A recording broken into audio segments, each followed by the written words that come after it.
Γεια σας κυρίες και κύριοι, θα ήθελα να δείξω μερικά από τα games που θα αρχίσουμε να παίζουμε στο κανάλι μας. Πρώτον, GTA 5. Θα σας δείξω πώς μπορείτε να περνάτε ευχάριστα και γαμώτα το χρόνο σας σε αυτό το αριστούργημα του gaming. Θα σας δείξω πώς μπορούμε να πηδάμε από αεροπλάνα, πώς μπορούμε να κλέβουμε αεροπλάνα και γενικώς τι μπορούμε να κάνουμε.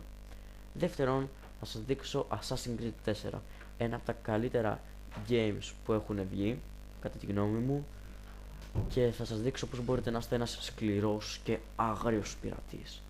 Ενώ ο φίλος μου και μερικές φορές και εγώ θα παίζουμε και λίγο LOL, το οποίο θα σας δείχνουμε καταπληκτικά στιγμιότυπα αλλά και καταπληκτικές μάχες στο LOL.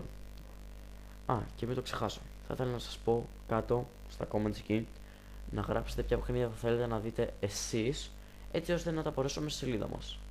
Δεν έχει καμιά σημασία τι περιεχόμενο θα έχει, με αμάξια, πολέμους, σκοτωμούς, δεν μας ενδιαφέρει.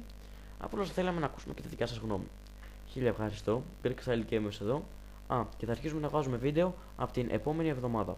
Γεια σας!